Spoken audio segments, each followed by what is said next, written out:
As we look at the Old Testament, there are many accounts of this vision of God. They see that something is happening. Joseph is not seeing this vision alone.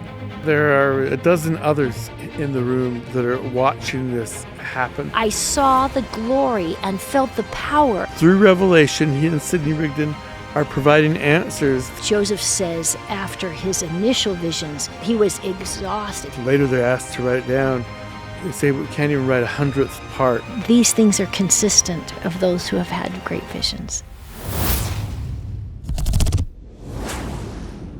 Hello, welcome back to Scripture Central. I'm Lynne Hilton Wilson here to talk about church history and some of the hard questions there.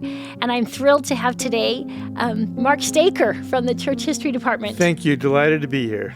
And we have a goal here to build enduring faith in Jesus Christ by illuminating the restored scriptures, making them more accessible and defensible and comprehensible because of the historical backgrounds as well as the text. We love the text, but the history is very important. And the hard questions that I want to talk about in addition to was Joseph a product of his environment? Also, why did people leave the church over Section 76? When I learned that that was offensive, I was just blown away. Why does this vision claim to even save murderers? This was one of the questions of the 19th century. How can we believe something like that? And who can become a son of perdition? All these things are in the text, but we'll also talk a little about the background as well. Just as a reminder, starting in December of 1830, Sidney Rigdon is called as a scribe for the new Bible translation. Oliver had been acting as the scribe, but when Sidney does most of the New Testament. And we have a conference the next year in November of 1831 down in the John Johnson's farm, where they discuss the publication of the Book of Commandments. And Section 76 comes just a few months later, in February of 1832, where they are in the process of translating the book of John when this vision comes to pass. In March, just a few weeks later, Joseph and Sidney are tarred and feathered. And I appreciated Mark's insight on this, that this tarring and feathering was a direct result of the information received in Section 76 of the Doctrine and Covenants, as well as a few other things. And just a few days later, on March 29th, 4 days later, one of their adopted twins, Joseph Murdoch Smith, died. The twins had already had measles, but the exposure from that night took its toll. But let's start at where we are. We're no longer up in Kirtland. We're down at the John Johnson's farm. Joseph and Emma went there when they didn't have a house to stay in. The Johnsons invited them south. It's quite a distance. It would have been a day's journey in those days to travel down to Hiram. But not only did Joseph and Emma and their 4-month-old twins come to move in with the Johnsons, but Sidney and Phoebe had 6 children, and they come down, and they are given a small other place to live, right? There's a little log home across the street where the Rigdons are put in.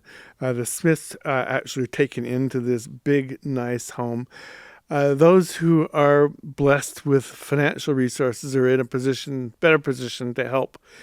Joseph and the Johnson family are one of those. They've done very well with their dairy. And Emma has some connections there as well because she's a dairy maid. Oh, of she course. grows up with her own dairy, and so she and Elsa have actually common elements there. Elsa, of course, has rheumatoid arthritis in one of her shoulders. At least that's one of the accounts. Others just mention that she's got something wrong with her shoulder. Family stays up all night reading the Book of Mormon with their minister, Ezra Booth. And they say, look, Joseph, he's just arrived. He can heal her. They go up with confidence that she can be healed.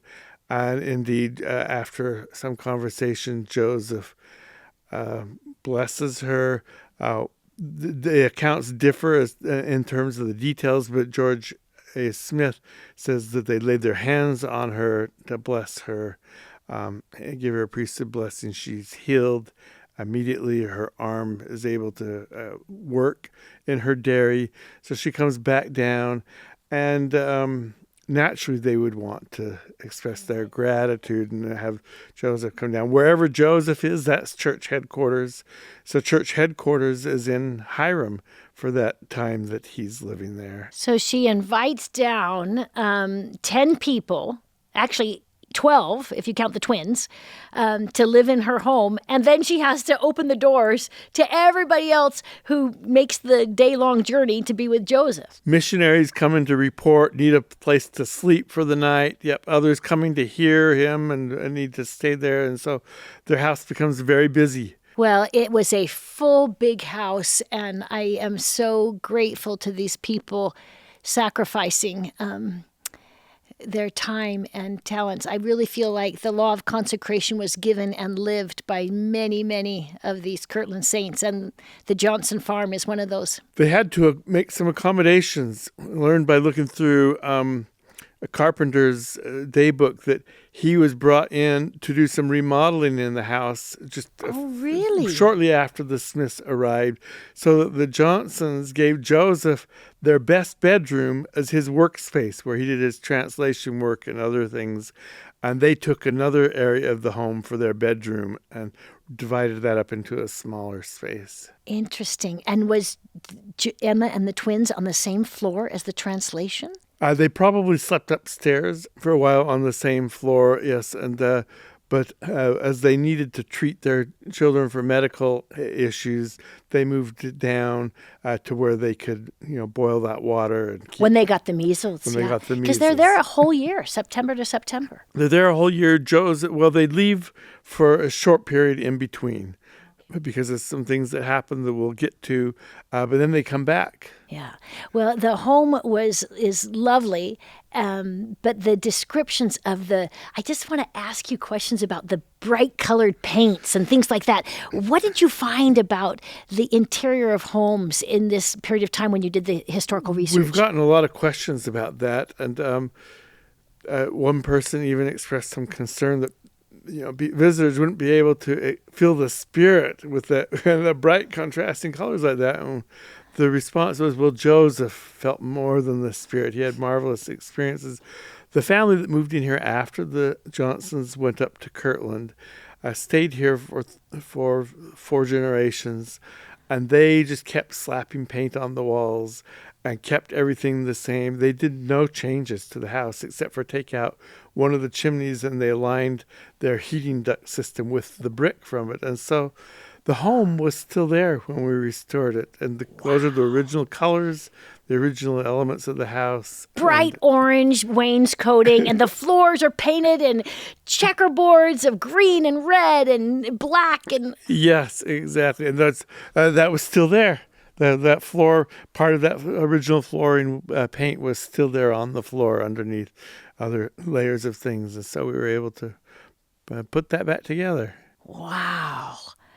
What a gift, not only for them to receive that housing, but for you to find an original house in such great condition. It's out of the way, and so a lot of people don't get to see this. I hope that they'll take the effort to go there, because it is well worth the experience. Mm-hmm. Some profound things happen in this setting, accurately restored. They call this house the mother almost of the Book of Commandments, because this is where we even made those decisions, and we have church conferences and gatherings here. I guess on January 26, 1832, when Joseph received Section 75, they were at a conference a couple of days' journey, 75 miles or so away in Amherst, Ohio.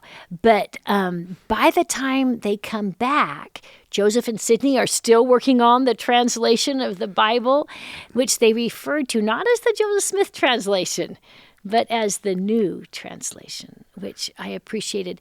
And I know that the majority of the doctrinal changes are found in those first 24 chapters of Genesis. But this change to me is a theological just volcano. I mean, this just completely tore apart the Christian ideology of heaven and hell, and you're either saved or damned. This revelation adds so much to our understanding of who God is and what his purposes are. Yeah, there's so much that comes out of that translation as they work every day. And it's a sacrifice for the Johnson family, huge. too, because they're feeding them, caring for them. And they need help with the twins. I mean, they're 4 months old. You can't even get any sleep. Yeah, Joseph and Sidney are busy translating all day long, and they're helping them to do that. So they're working on the translation day after day and learning a lot of new things, and it raises questions in their mind. But they already have questions that have come from Joseph coming into a new setting where there are a lot of disciples of Christ, these Reformed Baptists, who have been teaching things about heaven. Through Alexander Campbell, you mean? Alexander Campbell primarily. We don't know that Sidney Rigdon is teaching the same things because he didn't write in the, publish it and preserve it, what he's been teaching. But he's reading what Campbell has been writing, and so he certainly has said some things about it to his congregations. But Alexander Campbell is teaching similar ideas to others who've read the Bible carefully and have drawn out that there's not just a Protestant concept of heaven and hell, but there's something a little more complex. And for Alexander Campbell, it becomes three heavens. And he's taking that from Paul. I was in the third heaven, so that makes sense because he's so into the Bible. Alexander Campbell's constantly drawing on messages from the Bible. So he had an idea that there were three heavens. He has, yep, and he develops what he thinks they are, and he publishes it several times. And years later he reprints it, and so this is an important idea to him. But he really doesn't have any firm answers. And he actually says in his writings, too, that when we stick to the Bible, whatever the Bible says, this is what we say.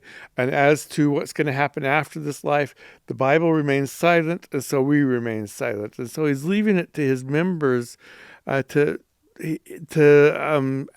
answer for themselves, what's going to happen after this life, or to continue. Remain patient until more is revealed. Remain patient and just do what you're supposed to be doing. Remain good, and you don't know what's going to happen to you as a result. But that's all we can say about it. And so Campbell does kind of pull back from offering any details other than saying, well, it's more complex than just the heaven and the hell, and hell and perdition, he says nothing about. Joseph may have some of the saints maybe had the question from the Catholic ideology of a purgatory where you're sort of in limbo between heaven and hell, and the idea of baptism, and if you're not baptized, you're going to hell. I mean, there's so many issues here. I can see why the early saints, especially those converts of Alexander Campbell's faith tradition, would have been very interested in this. But Sidney is the scribe. And he really would have been fascinated with this as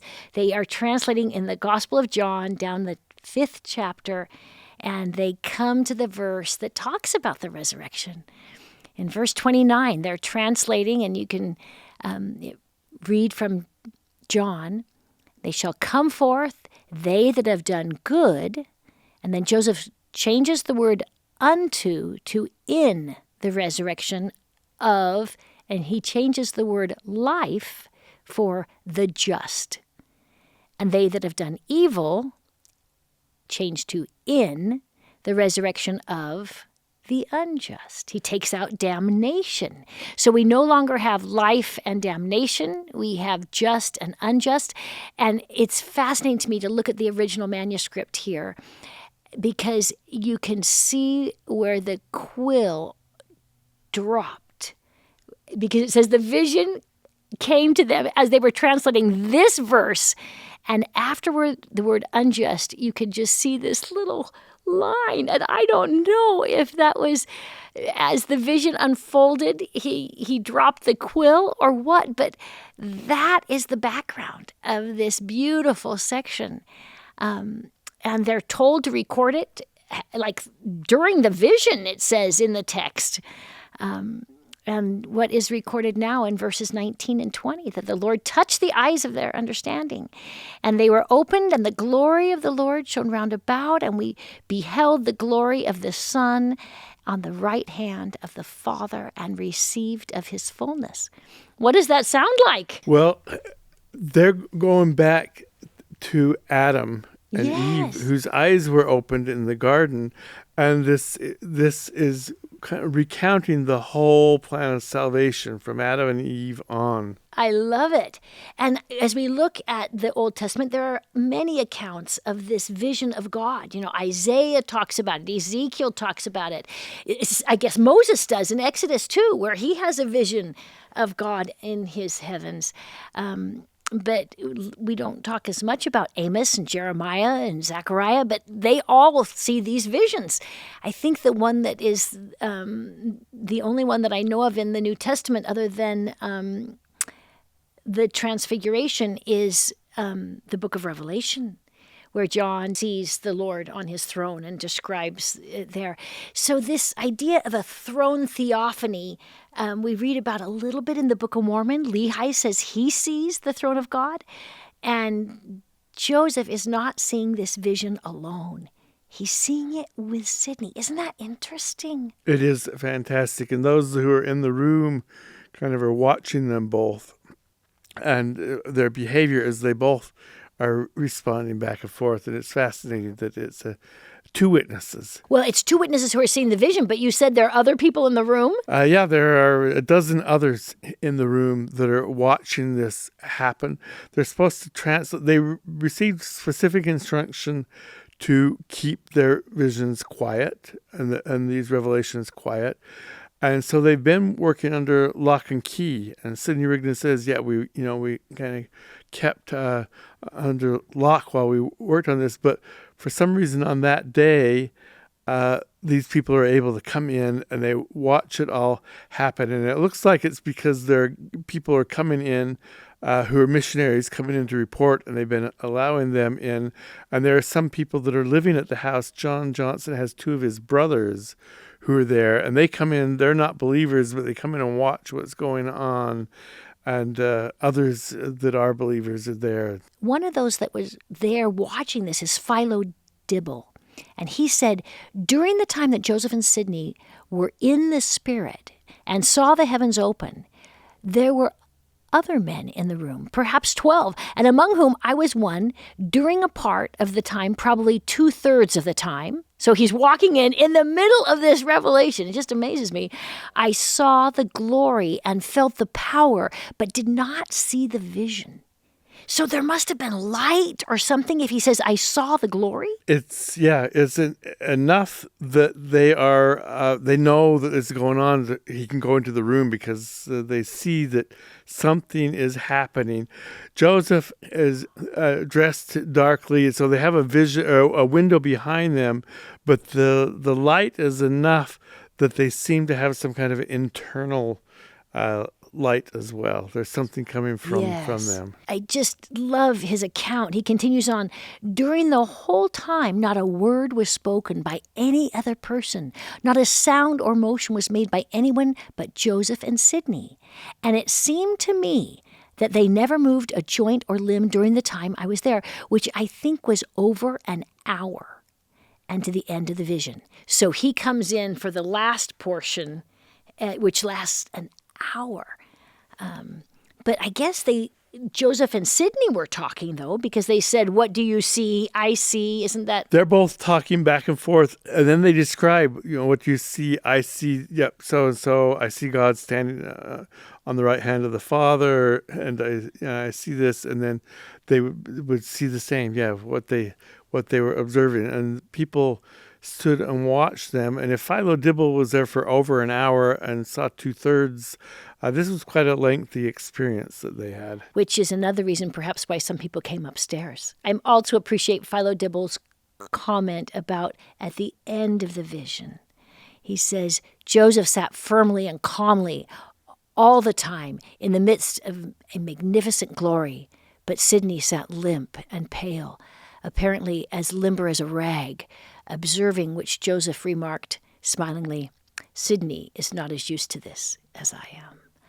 And I realized that Joseph says after his initial visions, he was, I want to say, wiped out physically, but he was exhausted. His energy was taken. It's a physical and spiritual experience to enter into the presence of God. But this is really part of the evidence for me is the historical understanding that these things are consistent of those who have had great visions. And as they describe what they're experiencing, what they're seeing, and later they're asked to write it down, they say we can't even write 100th part of it. So we know that this was extensive, that they saw and experienced much, much more than we have. And if you sit down and read it today, you can, of course, read what they wrote in much less time than it took them to experience this. But he does talk about the fall.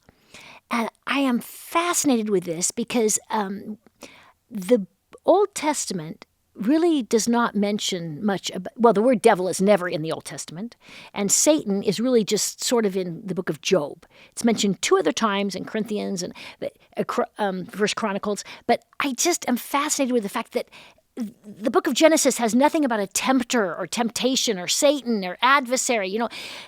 All we have is in Isaiah about something named Lucifer who fell, the son of the morning who fell. And it's not until the restoration, it's not until the Book of Mormon that we understand who the adversary is. And then I feel like this vision adds upon that and helps us understand even more than 2 Nephi 9 and some of the other sections that give us a much better description of why we have a wicked force in this earth. And Sidney Rigdon has been part of a community where they didn't want to talk about Satan because they didn't think the Bible shared anything about him, and so they'd say, "Well, we don't know about him." But they did kind of accuse people of being devils often, but they didn't have any information. And so that's one of the things that Joseph then is through revelation. He and Sidney Rigdon are providing answers to something that they wondered about but had no answers about before. I'm sort of surprised that Sidney didn't talk about it because in the New Testament, they do talk about it. Remember, Jesus is tempted 3 days in the wilderness, or 3 temptations at least. But it doesn't tell you what's going to happen to you if you go to hell, well, burning, but, and so they know. And the book of Revelation was misunderstood, so you don't get a lot of it then. So that's interesting because the New Testament at least does reference it, unlike the Old Testament. Yeah. Well, in addition to those, of course, we're also blessed to have an understanding of the 3 kingdoms. And Paul, I'm just fascinated how the New Testament just weaves perfectly into the restoration from the perspective of Joseph. Now, if I were to go and talk to some of my colleagues in other faith traditions, they don't see this congruency that I do. But Paul refers to the celestials. This word is not unique. Joseph's vocabulary is often biblical, and then he receives revelation to give a greater answer. And so the vision is divided up, and the celestial kingdom is discussed in verses 51 to 7, and the terrestrial in 71 to 80, and the telestial from 81 to 113. And it's in a very nice, organized manner. And if we look at the New Testament, there's Paul. There are also celestial bodies, and there are bodies terrestrial, but the glory of the celestial is one, and the glory of the terrestrial is another. These ideas are there, but it was never understood to be kingdoms of glory. This, to me, is an example of how Joseph was a product of his environment. They're asking these questions, they're questioning these things, but his answer is light years away from what was being taught. And we don't know if Joseph gets or applies these words from the New Testament to what they've seen, or if he heard something in that vision that helped him apply those names to what he's seen. Because later on he writes a poem about his experience. Isn't this the one that's from W.W. Phelps? Yes. Yeah. Yes, and together they work on that, and it does not use the same names for the kingdoms. It talks about, heavenly bodies and earthly bodies and so on. And so And what year was W. W. Phelps and Joseph writing that? Was it shortly after this vision? No, that's way in Nauvoo, so a decade quite a later. bit Yeah, later. decade later. But they know this language by the time that's written, but we don't know if because as you notice here, telestial Is not not there. here. It's not a biblical word. And did they make that one up out of Sidney Rigdon's knowledge of Greek to apply, or did that come from the Lord? We don't know. Interesting. I want to leave that doorway open because I really feel like the Lord expects us to use everything we have in order to give, to receive more revelation. And I don't think there's anyone who would suggest there isn't revelation for many inventions and many great things that come to pass. You know, God is working with what we have done or what we can offer to bring to pass much righteousness. So the idea that we're using a Greek form of a word to fill in the blanks doesn't bother me at all, because everything we have to use to build, we have to use our own agency. Yeah. I also think it's hard for me to understand how important it was to understand death in a day and age where almost 50% of the children are dying before age 5. You know, the anthropologists look back at 1800 and assume by the graves and the length of the bones and the population numbers that about 46% of the children are dying by 5. And because of that enormous number of infant children dying, the lifespan is only about 40. But many of those are because of the fires around the hearth from the women and the childbirth delivering deaths. And, you know, I just feel like this is, if you're going to live towards 5, you have a chance if you're a man to live older. But as a woman, the majority of deaths after 5 are during the childbearing years, when either they're at the hearth because of fires or delivering. And the Smith family, of course, had personal experience with this. Emma had already lost 3 children. Lucy loses her first child. And Joseph Smith Sr. talks in Kirtland in a patriarchal blessing that he's given, refers back to that really difficult time in Lucy's life when she had encountered that. And so the loss of children really weighs heavy on these early Americans, even though it's so common. I'm glad you mentioned that. The common nature of it does not make it any easier to endure a loss and mourning. And luckily we have our Savior's message that we need to help those who are mourning, and blessed are those who mourn, who come unto me. You know, I just feel like this is part of our responsibility as disciples of Christ, is to reach out to those in mourning and work and help any way we can to help lift their load. I was also interested to look into what other faith traditions believed in the afterlife. The Catholics have the heaven and purgatory and hell. Protestants usually had either the righteous, who were the elect, who would go to heaven, and all else were damned by God. And you had mentioned Alexander Campbell, and I found this interesting explanation that he wrote about this section in Paul where he talks about one differs from the next as the sun excelled a star. And Alexander Campbell describes this: there's either a kingdom in mortality, and then there's a kingdom in heaven. And in mortality, we have the kingdom of the law, which is through birth, and the kingdom of favor, which is through baptism. But the kingdom in heaven is through your good works, and that's a kingdom of glory. So he also divides this up.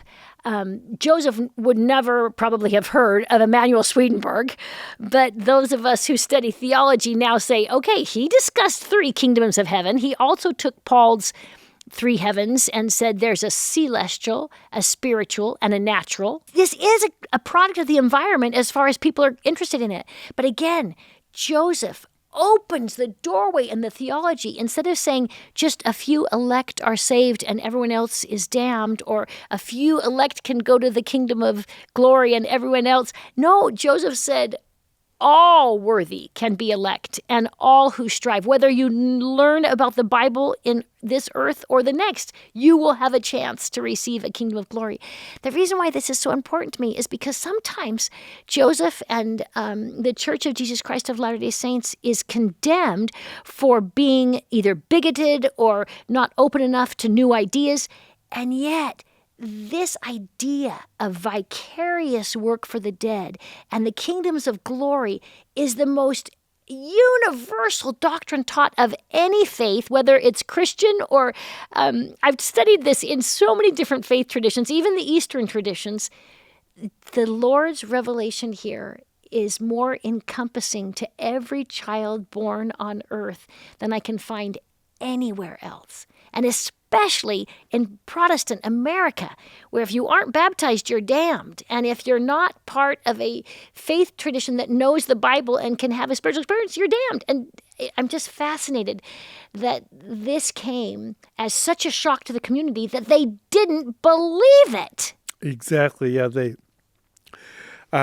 one of my favorite stories is that of Brigham Young, who, when he first heard it, he said, "Why, God's going to save everybody," and that just threw him for a loop. And he decided to put it aside and to not respond. But he did clearly had a trouble with it. I mean, we're used to thinking of Joseph Smith, who talked about it, being great news and loving that. And Wilford Woodruff in his journal said he always had known that and, had loved that. But not everybody was in that camp. More people were like Brigham Young, where it was a very difficult thing for them to accept that God would save all of his children, except with a few exceptions, the sons of perdition.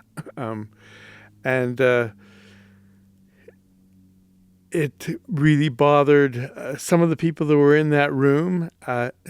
Eli Johnson and his brother Edward were there, and some of the neighbors down the street. So the 12 men in the room, at least 2 of them were not members, Edward Johnson and Eli Johnson. They're troubled by what they hear. Are they relatives of the Johnsons? They're brothers of John Johnson. And news leaks out. There's a brother Haskins who goes around telling about it. Don't know if he was in the room or how he's connected, how he learned.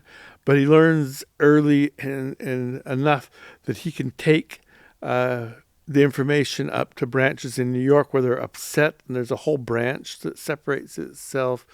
And a lot of their neighbors down the street are really angry about what they hear. So they began copying and spreading this information around pretty soon? So they're, within days of when the revelation is received, it's out and about, and people know about it. Well, it's not short. I was surprised. 2,700 words are added to what we understood in Paul's writings. We've got over 100 verses. That's wonderful that they were able to copy this out and share it, but I'm so sorry to hear that it had such a dramatic challenge. So we've talked about Alexander Campbell already saying, well, if the Bible doesn't say anything about it, we don't talk about it. Well, a lot of these people were raised within that disciples of Christ tradition, the Campbellite tradition, as they called it. And they found that everything up to this point had supported their background, and now this took a dramatic divergence from everything that they'd been taught before. And it was very difficult for them. One later writer talks about it being the straw that broke the Campbellites' back. But it was difficult for many people to accept. But there were also a lot of people getting ready to leave. Joseph Smith, the previous fall, they had talked about publishing the Revelations into the Book of Commandments, and he already planned on going to Missouri. And so he was preparing to go to Missouri to do that. People were not happy about that, and some people had family members join the church, and they weren't happy about that. And so you have this mixture of people who are not happy with Joseph for a variety of reasons, but especially that revelation. And because Joseph and Sidney both write it down, and it's 2 witnesses, they both become targets. I'm fascinated with the idea that when we discuss issues that are hot topics in the culture of that day and age, it becomes very decisive, and I see the same thing in the church now and in the church of my grandmother's day and the church even in the time of Christ. When he addressed the hot topics, that's when they got mad. The vision is early March. The kids have the measles, and Emma is using some of her medical training in the Thomsonian system of using a lot of steam and stuff. Do both of the twins have it, Joseph and Julia? Yeah, they both seem to have the measles. And I read somewhere that each parent took a different child, and Emma had Joseph probably down in the kitchen or something by the boiling water. Well, each parent has a different child that they're staying with, watching overnight, but Emma's taking care of them both together during the day. When Joseph's working on the translation, and that's a heavy focus of her work. But then as they go to bed at night, it helps if you only have to listen for one cry instead of both, so you get a little bit of rest in the middle of that. And the most amazing thing to me is both Joseph and Sidney are targeted then for a tar and feathering, which is one of the most gruesome, painful tortures of the day and age that was being carried out in that culture. It seems to be particularly targeted to them because they were the voice of the revelation, and tar and feathering is a way of vigilante justice, of providing justice to people. We read about it clear back in 1776. I mean, it was used in the American culture. Yep, it's for very long tradition. By mobs. And, clear back to England. It's long tradition. And so they plan. We know what happens at the Hinckley property where Benjamin Hinckley lives, probably because his wife, Susanna, remains an active member of the church. She helps Eleazar Snow flee Nauvoo by sending a cow to her that she can use as payment so she can help gather with the saints out west. And so it makes sense that she is feeding them information on her end of the story, but they gather at her house. The mob does. The mob does, with her husband, and he seems to be a leader of it. At least he's a leader enough to kind of provide this space. Simon's rider goes downstairs, tells his family he's not feeling well, and locks the door. His son later says, he never left the room, but he locks the door. They don't know what happens during the night with him, but he apparently is one of the mob members as well. This seems to be a militia action. He's also a captain in the local militia, and they talk about ensigns and others, and so they're bringing out military action where they get these people together. They darken their faces so that they're not easily recognized, and they head over first to the Rigdon house and pull out Sidney Rigdon. They, by mistake, pull a young woman out, Vashti Higley, who's staying with the family. She's courting David Whitmer, who lives just down the road in another log house. And when they realize their mistake, they go back in and pull out Sidney Rigdon, drag him on the ground with his head bumping all the time. On the cold ice. His biographer suggests that the bumping the head on the ground induces some kind of a permanent problem for Sidney Rigdon, where he has manic depressive episodes for the rest of his life. He clearly sees it as an important event, and he in Nauvoo, he's still telling about them bumping him along the ground and this happening. They take him to the apple orchard where Simon's rider is an apple grower. And so they have a lot of branches there, and things where they take him, and they begin to attack him there in the orchard. Joseph gives a detailed account of his own experience, so we can kind of figure out how he moved and how he was taken out. And Simon's rider's son Hartwell says that they were sleeping in the summer kitchen of the home, and that makes perfect sense because the babies are sick. Those babies are sick. They needed to have constant humidity to them. That's one of the ways boiling you treat the water. Measles, and you can have that water boiling all night. It'd be nice steamy, and warm. Very hot, and especially if you're expecting another child like Emma. It's a little maybe too hot. She's tossing and turning and not sleeping well at night. But she also has two little children, living children, that she's worried about. And so she's focused on them enough that she isn't sleeping. She can hear the tapping on the windows. And the windows in that back summer kitchen just happen to be low enough that you can see really good inside of there, who's laying where, if there's just embers from a fire. Allowed them to kind of plan what they're doing. So it may not be that they're intentionally tapping the windows to see if somebody's awake. As or much their as they're hat is just hitting just it or bumping something. against as they're looking and trying to figure out the details. And there's a door right on the summer kitchen.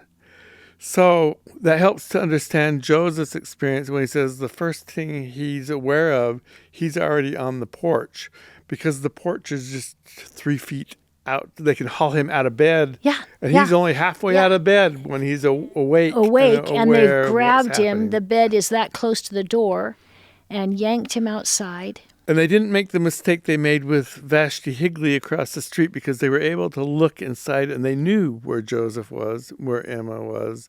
And so they grabbed Joseph, pull him out. Really brutal. He has a bald spot on his head for the rest of his life. He combs his hair forward to kind of hide that, where they ripped the hair out and it never grew back. It was permanent damage. But he shows it to one of his friends. It's kind of he writes it in his journal. And for years, I thought that Joseph just had a chipped tooth from this experience, but there are accounts that suggest it was knocked out. It was completely broken out. And so he had one missing tooth until in Nauvoo, a dentist replaces that. But for the rest of his time in Kirtland, he's missing a tooth. And he has a little whistle to his talking because of that experience. But the most compelling element of his experience to me is that his side is so injured that a year later, when his brother William tussles with him, his side gives out, that it's still a permanent internal, not permanent, it's a long-term internal injury that he's still suffering from. And it was so severe that several people, including Heber C. Kimball, later said that he died. He had an out-of-body experience, and he goes up and he can see the attacking happening as it happens, but he goes back into his body. It's not his time to die yet. And he then is able to get up. People hear somebody coming, and so they panic. They all run away and hide and leave him there alone. Doesn't it say that they scratched they strip him naked, they scratch the surface until it bleeds with their nails or knives or whatever they've got, and then they pour the hot tar on. They try to force some aquafortis, some nitric acid down his throat. That's how his tooth gets broken out. They're trying to get him to open his mouth, and so they may have gotten some acid in him somehow, but they do so much that it kills him. He comes back. He's able to stand up and make his way back to the house. There's a kind of pitch tar that's kind of reddish in color. And I suspect that's what they use, because Emma, when she sees him standing at the door, thinks he's covered in blood. And horrific experience for her. Doesn't she faint?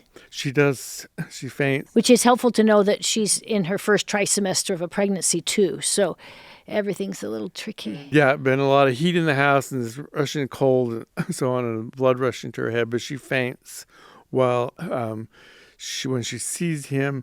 They're able to bring Joseph in, and she's able to get her senses back enough to help with the cleanup, and they spend the rest of the night cleaning the tar off of him. And I think Elsa Johnson comes down as well and uses lard to help remove it from, because your body is covered with 3rd-degree burns. The lard, it doesn't mention that in the count, but it's probably what she uses because it helps you to get that tar off. Okay, so Joseph doesn't mention the lard. Okay. Probably, unless I'm getting that wrong. But anyway, they do work. Elsa, Emma, Phoebe may come over to help. Some of the Johnson daughters there, they all help to clean Joseph up, but it still takes all night. Well, I presume Phoebe was working on her husband. Probably. And Vashti probably working on Sidney. And so they takes all night for them to do that, and they're able to get him finally cleaned up and dressed just as the morning arrives, and he has a speaking engagement down the road in Nelson at the South Schoolhouse. Joseph still goes to the speaking engagement, and he talks about the doctrines of Christ after some of the people that are in the audience listening had done that to him. With my flesh all scarified and defaced, I preached to the congregation as usual, and in the afternoon I baptized 3. So he's preparing to leave to get the paper for the press to print the Book of Commandments in Missouri. And we have this horrific assault. And then within a few days, little Joseph Murdoch dies. Joseph dies. They believe that it's the exposure from the weather. Well, it's just 4 days later. He's already got measles, and it just takes him down. And it probably was kind of that extra cold, particularly if you're a Thompsonian healer and you think that you need to be kept warm and humid. You would look to that as the cause of the death. But he ends up, little Joseph dies, and they bury him. Julia gets through it all, and they continue to raise her to adulthood. For a long time, historians thought that Joseph left Hiram after the mobbing, and the locals thought, they had driven him out, or they claimed they had driven him out and were successful in their efforts. But we've learned through careful work that no, he had to leave immediately to go keep his commitment to follow through on the publication of the Revelations, and Emma went up to Kirtland. But when Joseph comes back, they both go back to Hiram and live out the rest of the year there. And Joseph continues to stay there even though those people around him had done that to him. And I see that as a model of courage. And forgiveness. So as we end the historical background on this section, let's be more patient when we're frustrated about certain things that are revealed in the kingdom or certain practices that are still carried on in the church that we think shouldn't be there. I am touched by the Lord's message at the very beginning of this Revelation, 76, verse 1. The Lord is God. And skipping down to verse 3, his purposes fail not. I believe that God is in control. But God does not control humans, and bad things happen to good people. But God will use, as he teaches Joseph later in Liberty Jail, all these things to give thee experience and be for thy good. I pray that we can endure our trials so that we too can help fulfill his purposes. In the name of Jesus Christ, amen.